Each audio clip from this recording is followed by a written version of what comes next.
अरे आग के याग थे नाग के नाग थे वीर लोरी कश दुनिया दहलती रहे जिसके देगा पे दुर्गा गया संजमा जंग में वह जवानी मचलती रहे जिस तरफ से निकलते थे लोरी का जवान कांप जाती थी धरती हिले आसमां अरे जिसके छाती में दम आग को रोक ले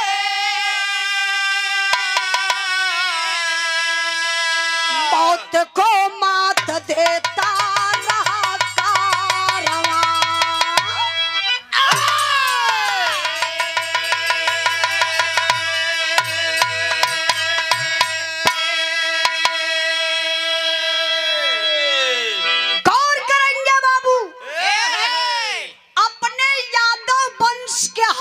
कहे जाने वाले वीर लोरी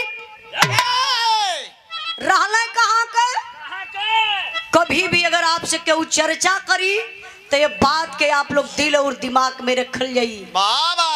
अपने उत्तर प्रदेश जिला बलिया बागी बलिया का रहे वाला वीर लोरी जेकरे बाप का नाम बतावल गल बुढ़कुब्बे माई का नाम खोइलन बा बड़का भैया समरू दादा लोग बतावे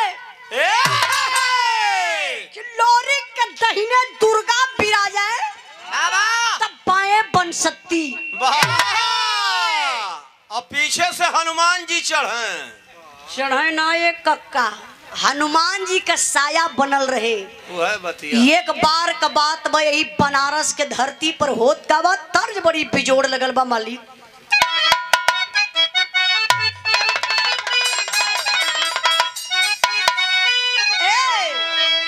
ए गीत के हमारे माई बहन लोग जब गावली लगला कि सुनवैयन के मुहे में रसगुल्ला का रस टपकत बा। बड़ी प्यारी गीत बा। कौन गीत बा?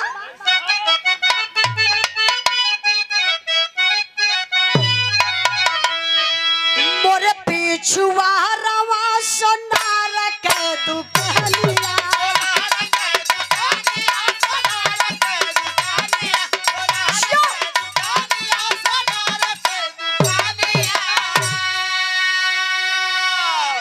झूलने गढ़ेला तीन पाती रानी के अरे झूलने गढ़ेला तीन पाती रानी के बड़ा निकला गीत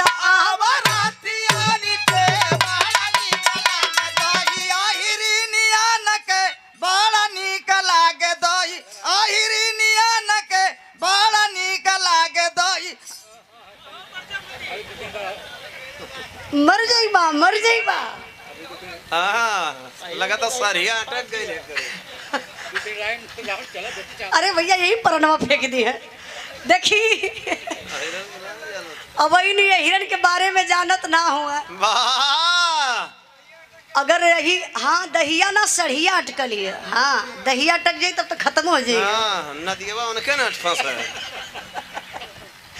का जला अहिर अब हिरन के बारे में जानना ना अगर अहिर मूड बनाए ले गुस्सियाई के गरमाई के अगर मार दे भैंसी के एक के हुनी ना तो डायरेक्ट दूध देवे शुरू कर देनी और इससे बड़ा ना रहा झूठ। बड़ा हिरन में तनी दम बा त देखी तर्ज के छोड़ी तनी बिरहा पर आप लोग ध्यान दे। कहना बका मास्टर साहब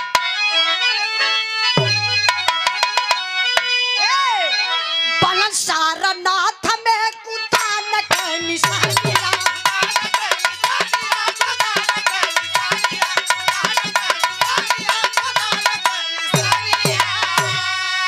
अरे कब न डराई लवो समारिया से कब न डराई लवो समारिया से चिरला पाथरे कछा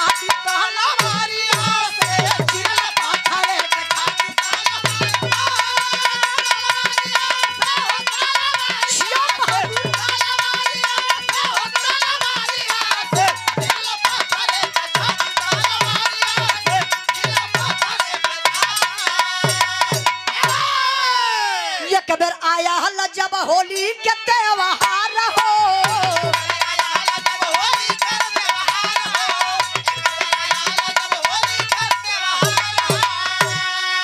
सखियन के संग कर रंग के बाव छार हो,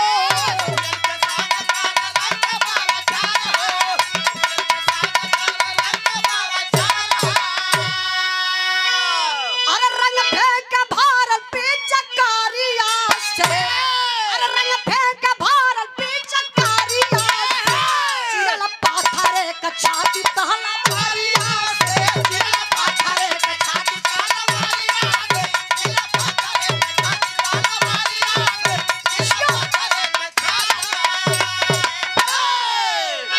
विराह पर ध्यान दीजिएगा बाबू, यही बनारस सारनाथ में एक स्थान बा, बहुत बड़ा अखाड़ा बा। वही अखाड़वा पे बड़े बड़े वीर अइले लड़े बदे। नंबर आगल लोरिक का,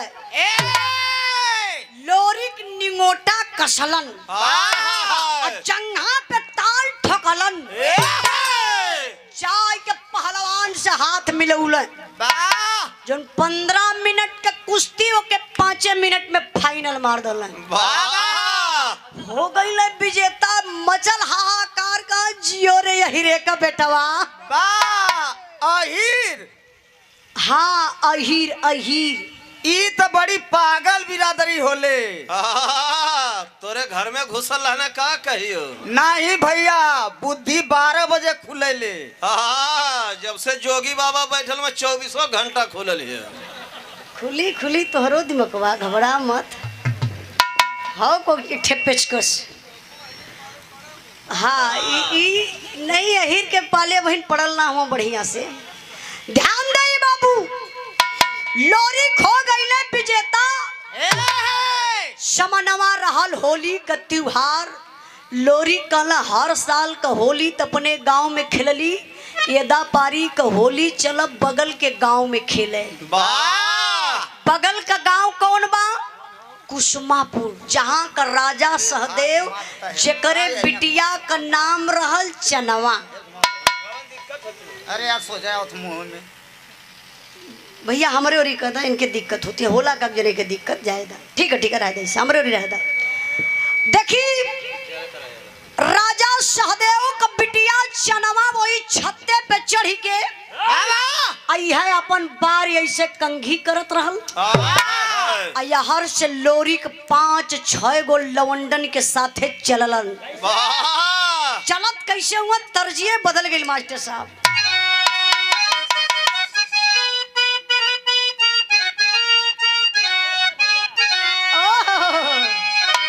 कहल जाला रामदेव माने बिरहा, बिरहा माने रामदेव रू। यू है तर्जबा। हमरे पापा भी बिरहा गावलन, आज भी बतावन, पहले भी बतावे। कहा बेटा जब भी बिरहा गई है तू तो अपने अंदाज में गई है। तब का रामदेव चक्कर मत पड़े, मर जीबू पहले में। एक गीत लगल बा हमरे बिरहा में, स्वर्गीय रामदेव गुरु का, लेकिन अंदाज हमार बा कैसे।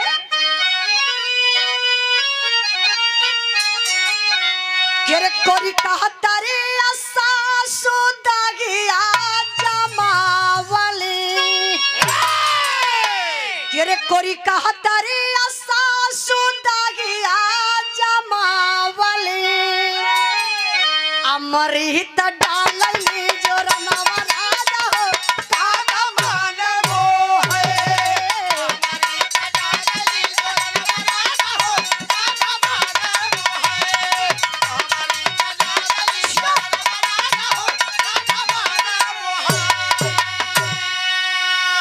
केरे पगनिया लमहर छरहर फरहर बदानिया, और पगनिया लमहर छरहर फरहर बदानिया, ऐसा गरज लेके पीछे करिया लोरी भोज, ऐसा गरज कोनो से।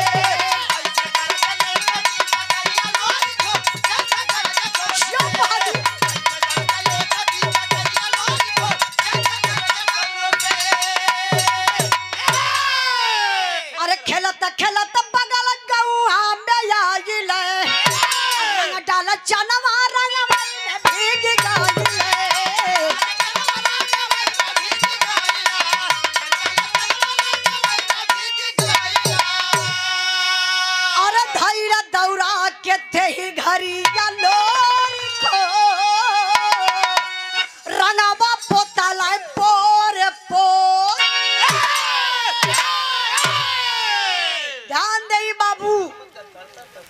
दृश्य का बा चनवा छते पे बा इंद्राज भाई वाह ऐसे चनवा अपन बार कंघी करत बा यहार से लोरी 5-6 गो लवंडन के साथे ऐसे ही ऐठत के चलत हुआ वाह चनवा छते पर से देखलस कलश कहो 5-6 गो मरद हवा यम्मा एगो ई मरद बा कि जोगी बाबा का साण हो। हमारे बड़का भैया सभाजीत यादव जी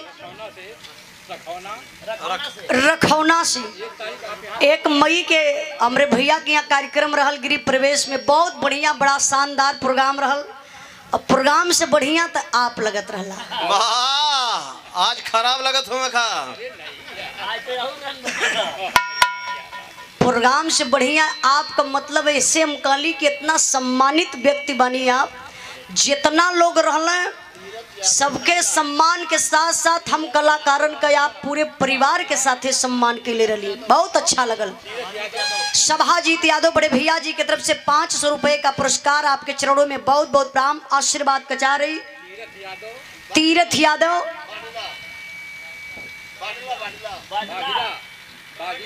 बाडिला अच्छा अच्छा बाडिला बाडिला बाडिला न की बाडिला बाडिला बाडिला अब बाडिला मत करा अलग मत करा हाली हाली बोला बहुत बहुत बाबूजी के प्रणाम आशीर्वाद के चाह रही 51 रुपए का पुरस्कार तनी बतावा हमारे बिरावा कहाँ पहुंचल रही भैया। अरे वाह हो बीरन अरे रे भैया समझ गई का था अरे रे दिल से धन्यवाद धन्यवाद भैया आप लोग तो सुन सुन के अमान के मन बढ़ा दहले गवैया बना देला चाहे यूट्यूब हो चाहे मंच हो सर्च करत रहेला उजाला यादव बहुत अच्छा लगेला कितना जने के तो हमार बिरहा इतनी याद हो गई बा जो हमके ना याद आई तो कहिया भैया तनी वह लाइनिया सुना दे तुम कली के गौले का तू हम बड़ा कंफ्यूज हो जाइला हमारे गाना हमके याद ना पब्लिक के याद हो जाला ये हमार कमाई बा आई आप लोगों का प्यार बा तो देखी भैया बतौले कि चनवा इसे कंघी करत बा अब 5-6 गो लवंडन के साथे जब ऐठत के लोरी चलल तो चनवा देखल तो समझ ना पौलस जब चनवा समझ ना पौलस तो हम बताइला बाबू पहले के मर्दन में आज के मर्दन में बड़ा अंतर हो गया। अब का मर्द तो झरे शुरू हो गल मतलब छोटा हो लगना। अच्छा नहीं इनहू का कहना हम सही है देख ला परमाण में 4 फुट के हो 4 फुट का देखिए अरे बाप रे बाप कहीं भी अब सिटिया लगल हो तनी मूड बनत हो तो सिटिया ना अब इनकर मशीन धीरे धीरे गर्म होती गरमा थे भैया इतना जल्दी गरमा जाई हाँ गर्म हो जाए घबराए मत तो तू का करवा हाँ उपाय वो कर तू ऑपरेटर हुआ अरे 2 बाल्टी पानी डाल दी है अरे भैया इनसे कयामत नहीं तो बर्फ वही जमवा दी है मशीनिया तो हर खराब है। देखी कॉली के पहले के मर्दन में आज के मर्दन में यह अंतर बा पहले का मर्द सबसे छोट मर्द जो लोरी के साथे रहत बठवा चमार सबसे छोट मर्द 18 हाथ लंबा और वही का भाई ललचनमा चमार के देखा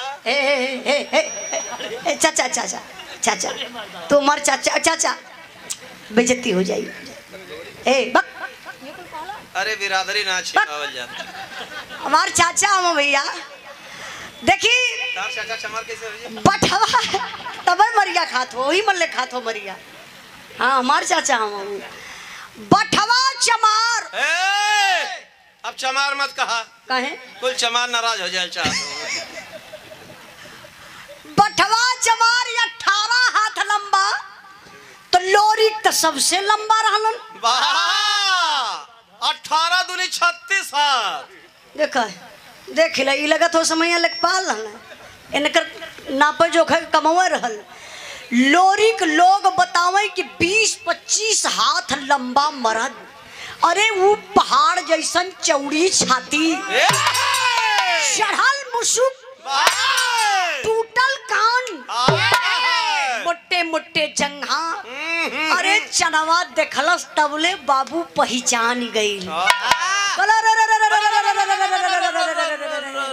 अरे ई त गढ़गौरा क लोरी खौआ हो अरे चनवा लियाइल बल्टी में रंग घोर के लोरी कैसे बरजवा से गुजरत हुआ भर बल्टिया का रंगवा चनवा ऐसे बल्टिया का फेंक दे लोरी कलर कलर साला ये रंग हाँ वो भी ललका रंग गिर रहा है और कोनो कलर न रहल ये ओरिजिनल कलर है ना कलर साला रंग रंगवा आयल कहाँ से लोरी की हारवार तकल है और तब ले लोरी कन्नी गहिया ये बाबू ऐसे छता पे गई लोरी क मुहवा बवाई गयल हाय हाय लोरी कल अरे बाप रे पप्पा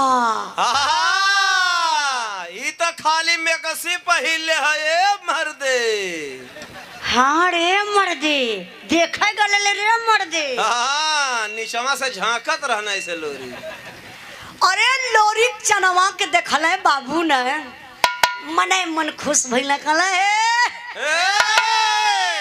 रंगवा फेंकलू है ना तू बचबू ना के वो चनवा ते हथवा हरियन का करत हुआ अरे तो हमार सीधा यार है परत है यार कहला अखिया के फड़िए करता काला लोरिक सुना जो रंगवा फेंकलू है ना आज तू बचबू ना मेहरारू को जात चनवा ये सड़िया उठाए के लगल नोचरा ऐसे करत है लोरिक समझ ही गई ले कि यहू का मनवा है का मनवा रहल अरे होली खेले के और का हाँ लोरिक समझ गई ना कि लगत होली आई हो खेली तब बोले तो लोरिक दौड़ाए न लहलन हो अब वही छत पे 3-4 फेरा लोरी कैले मेहरारू को जात चनवा लगल हाफ है मारे डरन वही छता के कोनवा जाय के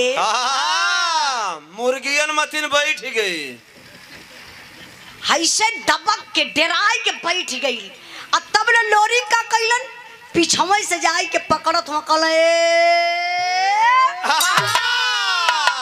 पकड़ के रगड़े शुरू कईने का अरे रंगवा रगड़ी है और का रगड़ी है हाँ नहीं पॉइंट पे बोलना है लोरी जैसे होला देवर भौजाई का होली ननद भौजाई का होली ऐसे लोरी की अकवारी में पकड़ल है और ऐसे टांगी फंसौने इहो लोग होलिया खेले ना ऐसे भैया तो लोग होली खेले ला तब का निम्मन भौजाई रहे तो ऐसे फंसा लेला सब अच्छा अच्छा हो सकत हुई अपन अपन खेलले का अंदाज होला हाँ भैया लोरी की अकवारी में पकड़ के हथवा में रंगवा ऐसे रगड़ल है और रगड़त रगड़त रगड़त रगड़त रगड़त रगड़त रगड़त रगड़त रगड़त अब इतना मत रगड़ दे कि ओकर चमड़वा छूट जाए बहुत तेज रगड़ डाले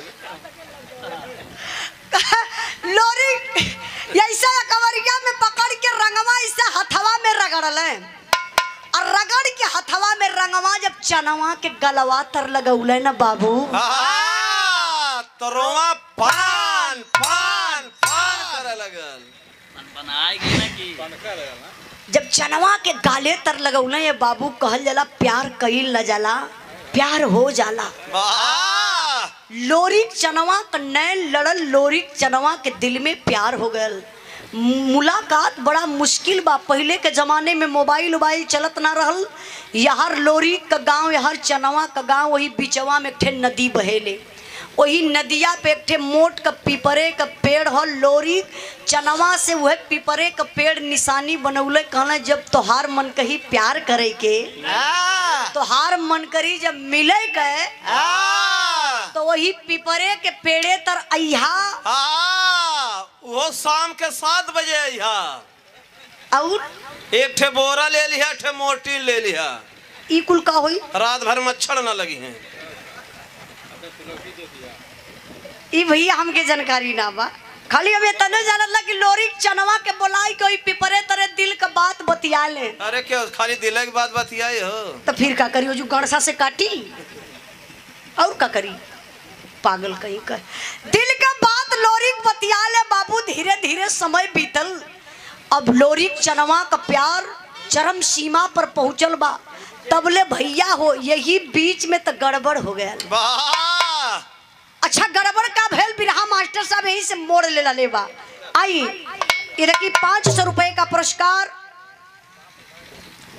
आप राम कुमारी महाप्रधान माता जी की तरफ से लगातार पुरस्कार आपके चरणों में बहुत बहुत प्रणाम आशीर्वाद का चाह रही। आई जिला पंचायत सदस्य, हाँ तो हमानो ऋतु है ना कल जला हो हमान करी महाप्रधान कल जला, आप लोगों करी जिला पंचायत सदस्य, ज्यादा अंतर ना इंदिरा भाई। आई बिरहा में तर्ज बड़ी बिजोड़ लगल बा।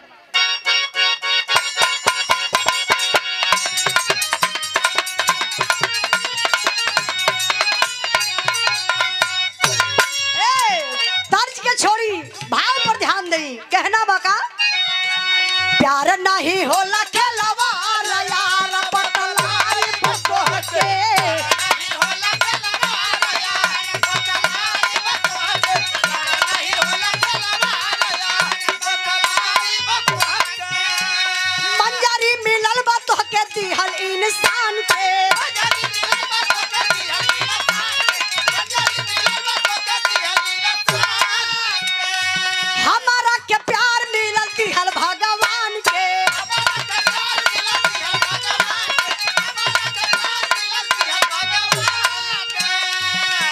होई होई क्या करहार यार बतलाई बतो के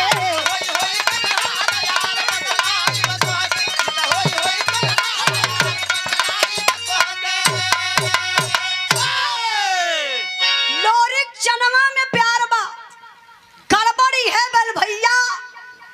लोरिक का बियाह हो गया। जरा आप लोग कल्पना करा, एक लड़की से प्यार करत हुआ तबले वही में बियाह हो जाए तो वो इंसान के साथे का हो सकेला। वाह ओकर मजा हो जाए। कैसे दो ठे मिल जाई हैं भले को न संभार पावा था का भैया का तो चारों मिल सकत ही। अरे भैया चार के चक्कर में मत पड़ा, एक ही देखत हुआ इतना बड़ा काम कुल को देत बनी। मेरठ कांड आप लोग सुन ले हो बा हमरे चैनल के माध्यम से उजाला यादव ऑफिशियल पर। हाँ हाँ जवान लोगन का बतिये छोड़ा, बुढ़ुओ दादा लोग डराए लगला। किथुआ से नीला ड्रम से गौवा में अगर नीला ड्रमुआ बेचे बदे आ जात रहला तो इहो लोग लाठी लेके दौड़ा लेत रहला। मार सारे गले घूमत हो। इनकर बाप हमरे मास्टर साहब का आ गईला इत बिरहा गावल गांव में बड़का बवाल कइले। ड्राम बेचा वाला बेचारा आयल रहल, लाठी निकाल के लेके ओके मरना जाए के पीछे से एक लाठी तो बेचारा साइकिल लेके गिरी गल। गांव वाले जुटले का भल भैया कहां सरवा ड्रम बेचे वाला हमार बुढ़िया ही खड़ी रहली है। लोग कहला कि अरे ड्रम बेचे हुआ तो हर बुढ़िया खड़ी रहल तो का भेल का तो हमार बुढ़िया अगर खरीद के धय ले तब का एम मुआई कड़फावत हम तो का भरोसा बुढ़िया कब मनवा अगर कह दे तो बोटी बोटी कई के ड्रमुए में भांट देत हम। तो देखा बड़ा लोगन के डर बा नीला ड्रम से। यम्मा से भैया छक्के के नीला ड्रम से डरात बतनी हाथ उठावा तो क्यों ना। अरे भैया सब अपन बेइज्जती कराई। एकर मतलब कि सबके अपने मेहरारू पे विश्वास डर ना डर रहा तो उठा ही लेता। अच्छा भैया एक बार और बता डालो, इतना जब मेहरारू के मानत हुआ डर ना हम मेहरारू से के अपने मेहरारू के मानला तनी हाथ उठावा तो 3 4 5 6 7 8 जने अपने मेहरारू के मानेला, बाकी लोग और बाकिया लगल के मेहरारू का दूसर कोई मानला तब है ना उठौना। ई कुल बतिया तो से के बतावेला भैया भैया बताओ। अच्छा भाई चला ठीक है, चाहे अब अपने के माना चाहे दूसर माने चला के मानत तबाय ना अब का काम चले चाहे जैसे चले। बिरहा पर ध्यान नहीं, लोरिक चनवा का प्यार बा अयही में भैया लोरिक का होगल बियाह। लोरिक का बियाह बतौली मजबूरी रहल। अब मजबूरी का रहल तनी से आप लोग दिमाग लेके चला। अगोरी खास ये कहाँ पर आला? अगोरी खास सोनभद्र में पड़ेला, सोनभद्र जिला। सोनभद्र का रहने वाला एक राजा जिसका नाम बताया गया बाबू राजा मुलागित। वाह इतना बड़ा वो अय्यासी राजा था। आसाराम के भाई रहल का सरवा।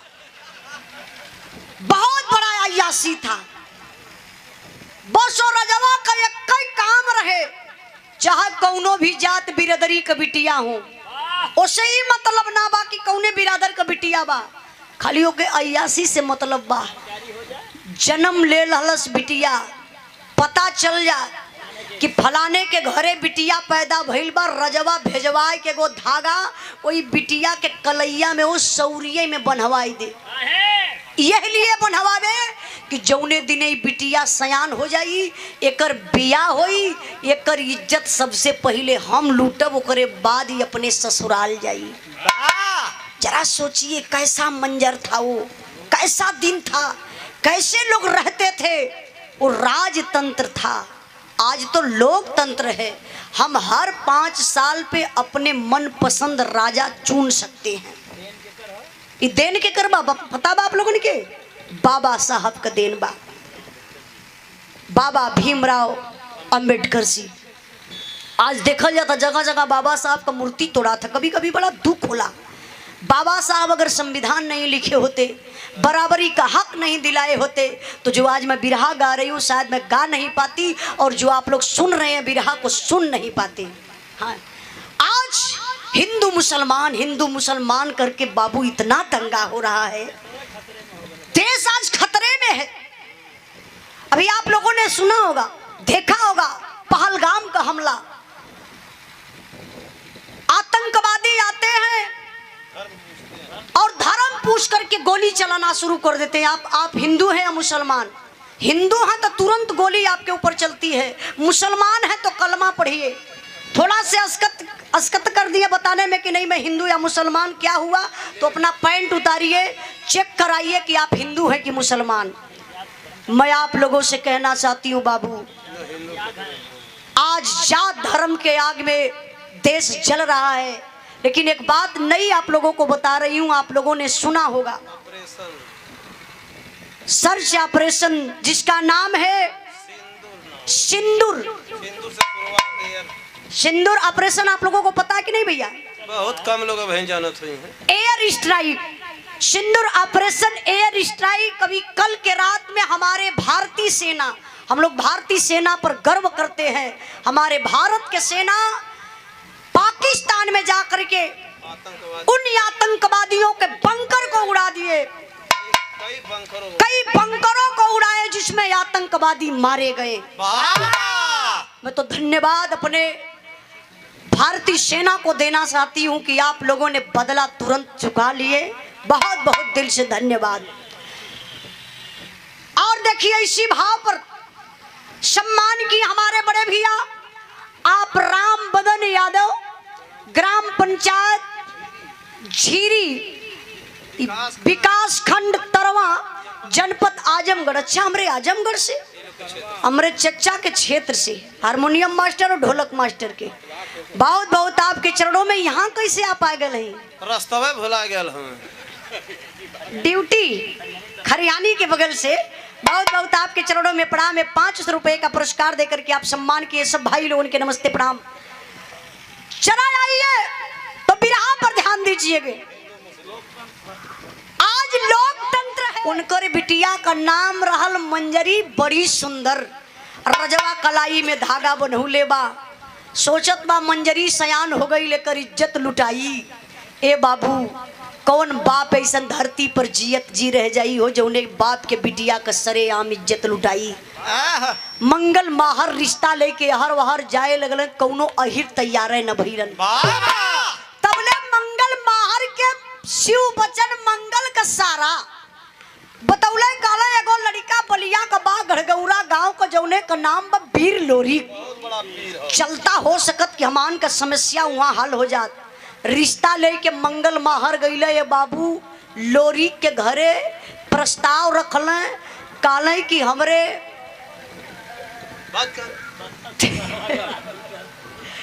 मंगल माहर जाकर के बुड़कुब्बे जी से अपन सारी बात बतौले बुढ़कुब्बे सदिया स्वीकार कर रहलन।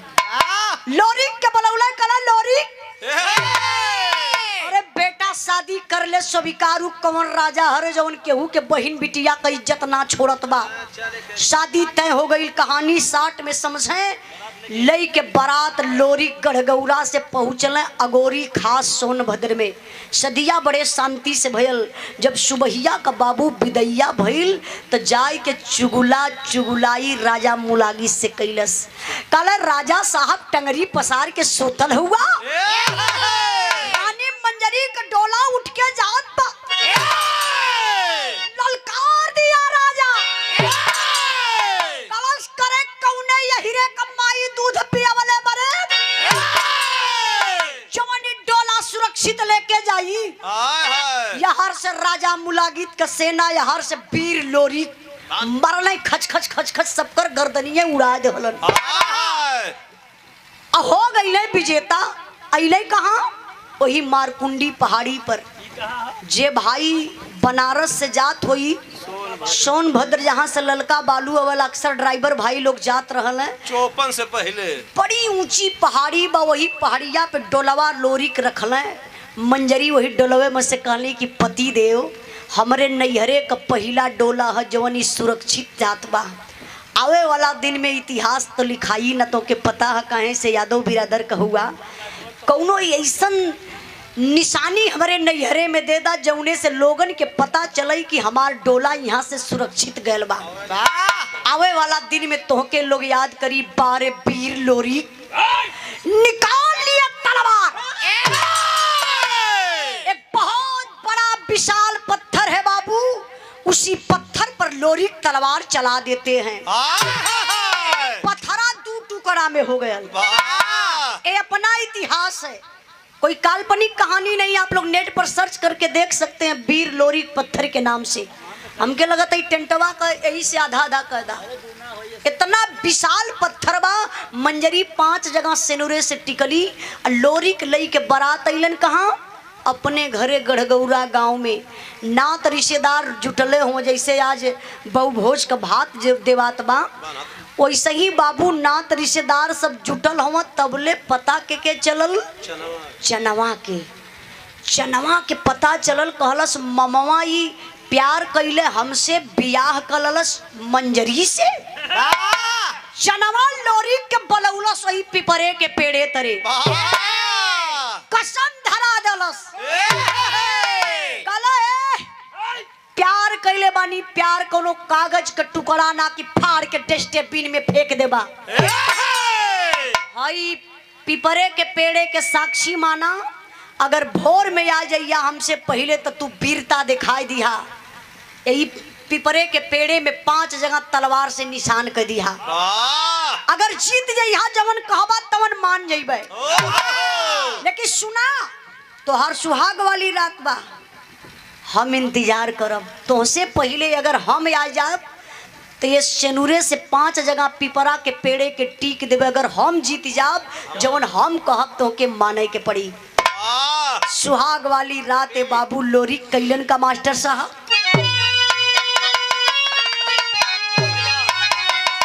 अरे सभार कैसे लोरी का बिरवा प्यार खड़ा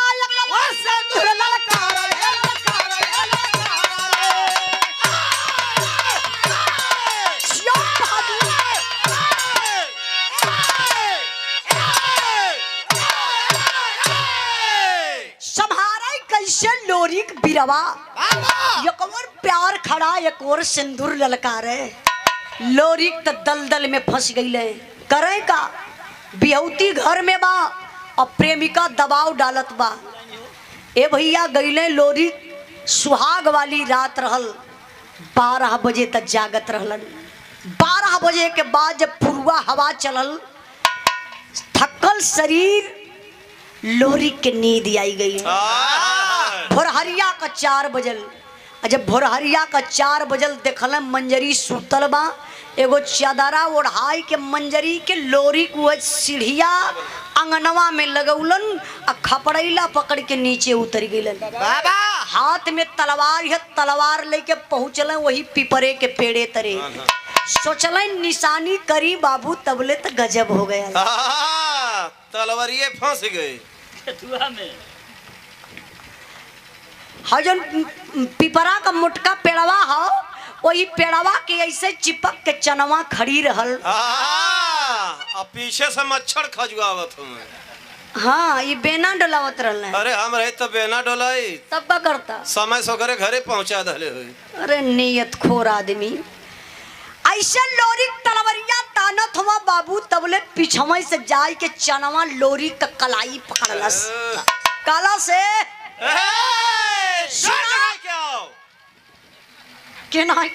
अरे लोरी के कहा रहा सुहाग रात वाला कपड़ा पहन के गल रहने, मतलब बिना नहले पीपर ना छुए के चाही, गंदा कपड़ा पहले रहने। नहीं भाई, हम ना पता हो। ऐसा चनवा लोरी का कलाई पकड़ ले बा। कहलस का कहलस मास्टर साहब?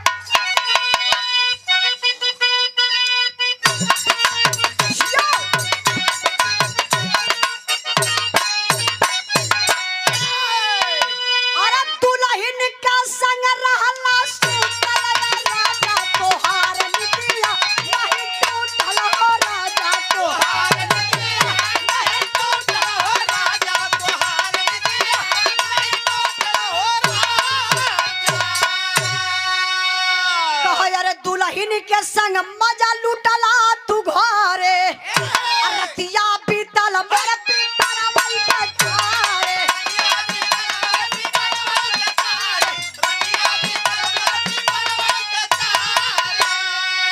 अरे देखा शनुरवा न छूटल राजा तोहार निदिया, नहीं टूटल हो राजा तोहार निदिया, नहीं टूटल हो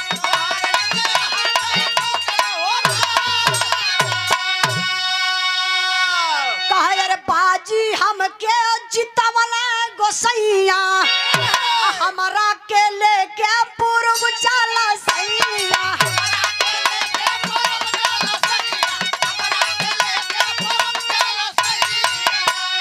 अरे बिरहिन का किस्मत बा फूटल राजा तोहार निदिया, नहीं टूटल हो राजा तोहार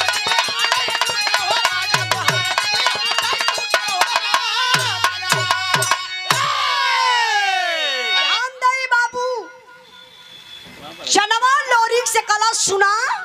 सुहाग रात घरे मनौला, तो से पहले आई के हई देखा 5 जगह पिपरा के पेड़े के सेनुरे से टीक दहली। प्यार करत रही तो से जीत गईली बाजी, तो के छोड़ब ना, लेके चला पूरब। ए बाबू चनवा यह लोरी का कलाई पकड़लस, अल्लाह के पूरब जाए लगल। लोरी कला एक बार अपने मंजरी से मिल रही, चनवा कलश मिले चलबा तो हम बहरे खड़ी रहबे और तू अंदर जाए के मिल लिया। मिलले का टाइम 3 बार जमीन पर एड़ा धमकाई, हमरे पायल का आवाज तोरे कान में जाई, समझ जइया मिलले का टाइम खत्म। लोरी कैले अपने मंजरी से मिलत हुआ बाबू, मंजरी अपने आप के रोवे, लोरी अपने आप के रोवे। काहे? दुल्हा का पति पत्नी का बहन पहली मुलाकात, एक रात बीतल बा, और दूरी होत बा, कैसे बर्दाश्त होई जुदाई। मंजरी भी रोवे, लोरी भी रोवे। और तब ले हर चनवा बहरे एड़ा उठौलस, जमीन पर धमकौलस। पायल का आवाज जब 3 बार छम छम कैलस, लोरी के कान तक पहुंचल आवाज, तबले लोरी तुरंत निकल के बहरे अइलन।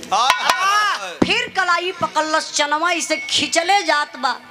तब ले भैया वही बगलिए में संवरू दादा लोरी का बड़का भैया गैयन के चारा चलावत रहलन।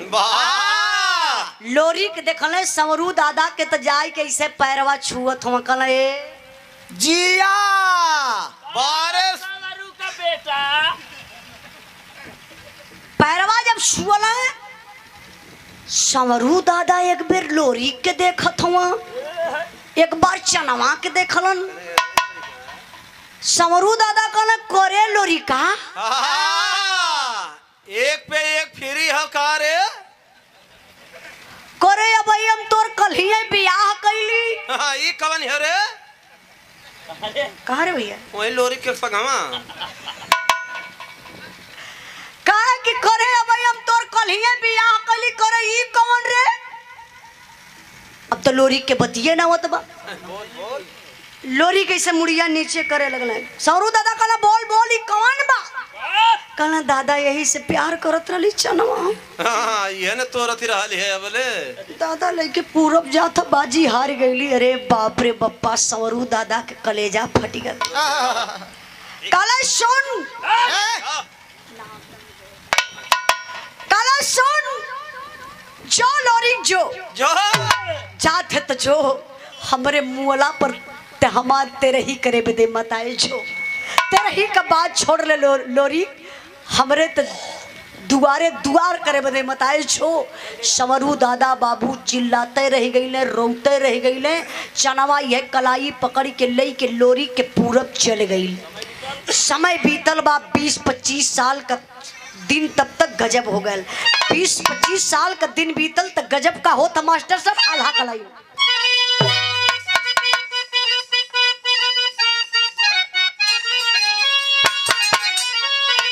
अरे घोड़ा पर सवार होके लोरी का नाव जवाना भैया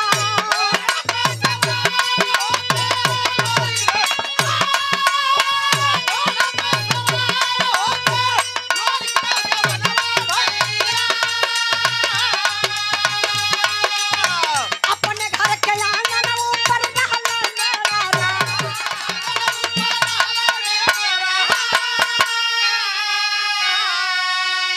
अरे मंजरी सुताल रहली घर के आंगन बाबू।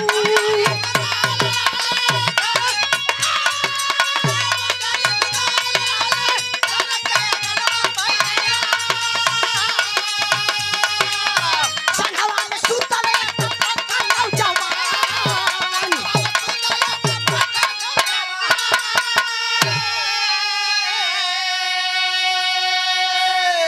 ध्यान दीजिएगा बाबू। फिर लोरी उड़न घोड़ा से चलन। पहले लोग बतावे कि घोड़न के पंख लगल रहे। वाह अब वह पंखवा निकाल के हेलीकॉप्टर में लगा गया। हाँ वही इंजीनियर ही हुआ। लोरी कैसे उड़न घोड़ा से चलने बाबू पूरे गांव को समाचार ले रहलन। जब अपने अंगना के बीचों बीच अइलन दिन एकदम बिरेक लहन सफारी बनौले हुआ। उसे तगड़ा ब्रेक होला उनमें। लोरी कैसा गनवा में मेड़रात हुआ।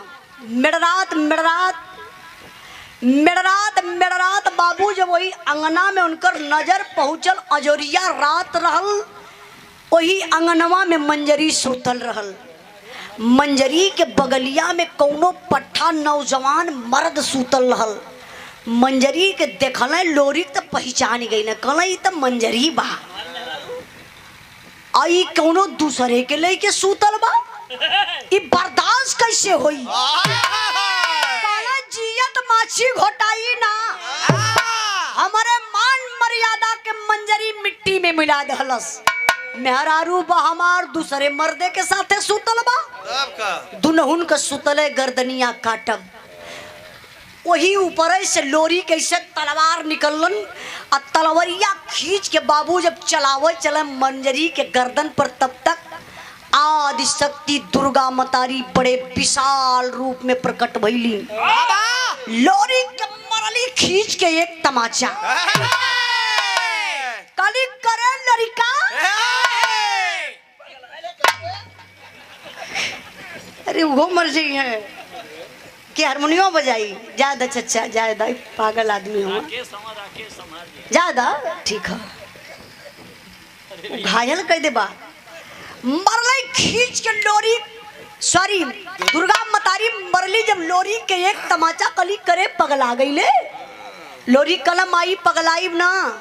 और देखा मंजरी का करत बा। दुर्गा मतारी कली करे मंजरी सुतल बन रे।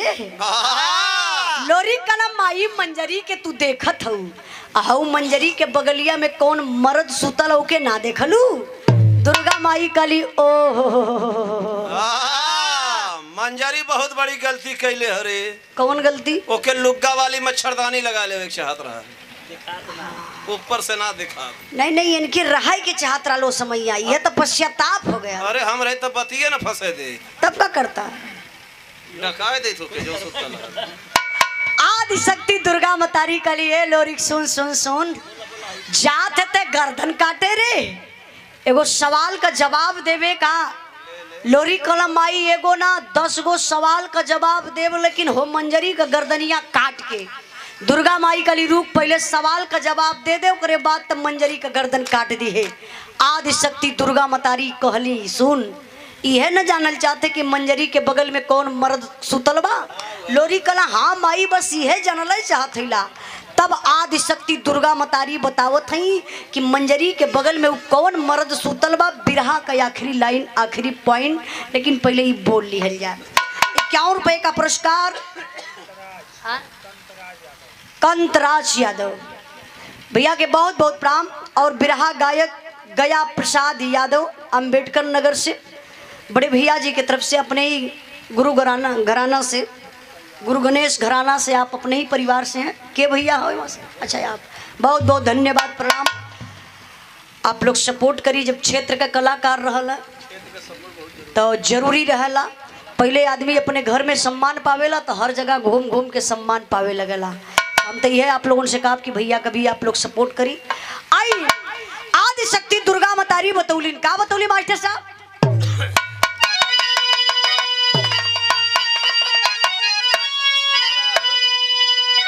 अरे चकमार खातिन बनाला पाड़ा फेटवा सुतल मंजरी की गोदिया में तोर बेटवा।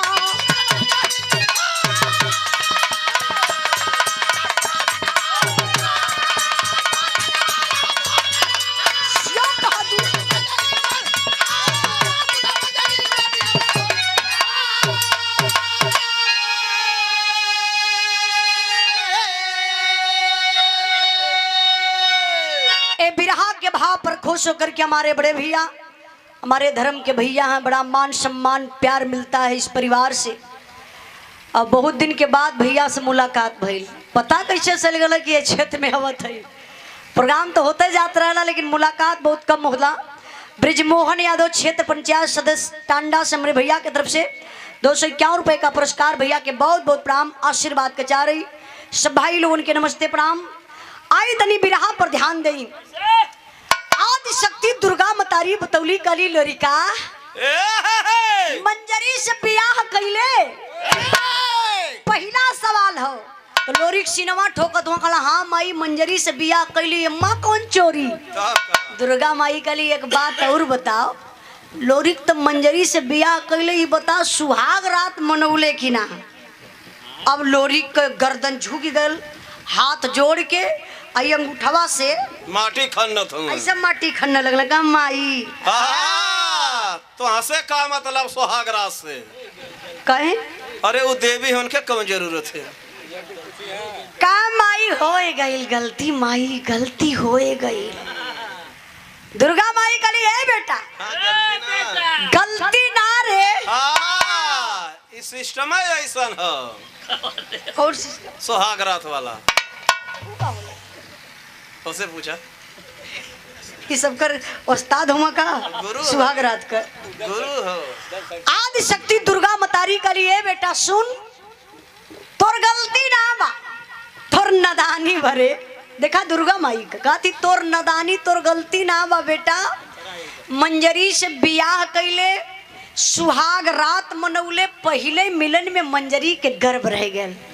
अब तो चल गई ना चनवा के साथे 20-25 साल के बाद न आ जाव थे। मंजरी तोर मान मर्यादा बचाए के रखलस। देखा एक नारी का मतलब का होला। आज का नारी तो काट के ड्रम में भाट देते ही तब का दमादे के लेके भाग जाते हैं। हाँ यही एक बगलिए घटना हो पोता के संगे हाँ। आज ही भाग गई। अम्बेडकर नगर में बात है। को भी सही है गलत? बस्तिया में ठे भइल है ऐसे। यही का तो कहो यार कहीं क्षेत्र का दो घटना भइल है। अब का कहल जाए, लेकिन देखा एक नारी पतिव्रता नारी आदि शक्ति दुर्गा मतारी कली सुन लोरी मंजरी तोरे गईले के बाद लोगन का पड़ा ताना मेहना सुनलस। चौखट से अपने पैर के बहरे ना कैलस तोरे मान मर्यादा कर सम्मान करत मांग में सिंदूर तोर सजाई के रखलस। ए चच्चा गाय घबराए हुआ एकदम पगलायल हो भाई। हाँ, ये उठावे के पड़ी का सुन। जब चल गईले 25 साल के बाद वो थे 9वें महीना तोर बेटा पैदा भयल। मंजरी पाल पोस के देख सयान कैलस रे पट्ठा पहलवान वो अपने मतारी के बगल में सूतल हो। तोर बेटवा अब होरिक बा जौने के तकब्बर से चिल्लात है कि मंजरी के बगल में कौन पहलवान सुतल ओकर गर्दन काटब। तोर बेटवा अब होरिक। अरे बाप रे बप्पा लोरी के पैर तले से जमीन खिसक गई। इतना बड़ा पहलवान आदमी अंदर से हिल गए कांप गए। हथवा जोड़ के कहना हे माई आज बहुत बड़ी गलती से बचाए ललो माई। अगर आज अपने जन्मले के अपने ही हाथे मार दले हुई तो कहाँ समाज में मुंह दिखाई तो माई क्षमा कदा माई। दुर्गा माई कली तो के क्षमा करब कब? जब दोनों मिल के रखबे तब। हाँ यह तो रहना जज उस मैया जज के कमवाई है करत रहना है। बड़ा रिश्ता ही बिगड़ना बनौना है। आज शक्ति दुर्गा मतारी काली की तो के माफ करब कब? जब मंजरी के अपना लेवे तब। खुशी खुशी से लोरी के मंजरी के अपनौलन। बिरहा का आखिरी लाइन मास्टर सब पूरा ले रहा।